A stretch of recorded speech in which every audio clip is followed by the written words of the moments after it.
ng bayan, maasahan anumang panahon.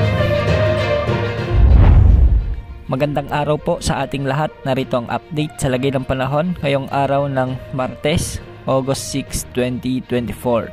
Sa kasalukuyan ay may binabantayan pa rin tayong low pressure area at huli itong namatan ng Pag-asa sa hilaga-hilagang silangan ng extreme northern Luzon. Ayon sa Pag-asa, hindi naman nakikita na lalapit ito sa ating kalupaan, ngunit lalapit ito sa bahagi ng Taiwan area. Hindi naman nakikita sa forecast na lalakas ito, ngunit bahagyan itong hihilain ang southwest monsoon.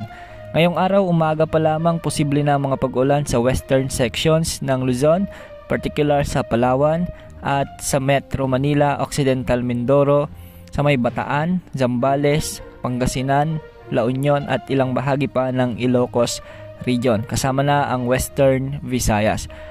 Pagsapit naman ng hapon, mas uulanin naman ang Central Visayas at Eastern Visayas, ang Bicol Region, kasama na ang Zamboanga Peninsula dahil sa umiiral na habagat o southwest monsoon. Ang mga pag-ulan na ito ay posibleng magdulot ng mga pagbaha at pagguho ng lupa, lalo na sa mga lugar na mabababa at lalo na rin kung may mga malalakas na pagbuhos ng mga ulan. Samantala, localized thunderstorms naman ang aasahan sa natitirang bahagi ng ating bansa.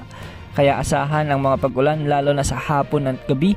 Ang mga pag-ulan sa bahagi ng Luzon, lalo na sa may Cordillera Administrative Region, sa ilang bahagi ng Cagayan Valley, sa ilang bahagi ng Central Luzon at ilang bahagi naman ng Bicol Region.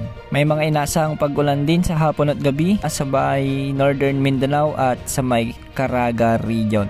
Dahil pa rin ito sa umiiral na localized thunderstorms. Ayon sa Pag-asa, magpapatuloy pa ang pag-iral ng southwest monsoon o habagat hanggang sa mga susunod na araw. Ngunit hindi naman inaasahan na magdadala ito ng malawakan at malalakas na pag-ulan sa malaking bahagi ng bansa. Ngunit paghandaan pa rin natin ito dahil posible pa rin ang mga kalat-kalat na mga malalakas na pag-ulan, lalo na pagsapit ng hapon at gabi na sinasabayan ng mga localized thunderstorms. Sa akin, wala namang nakikitang nagbabantang bagyo sa ating bansa sa loob ng isang linggo at wala ring nakataas na gale warning sa mga karagatang sakop ng ating bansa.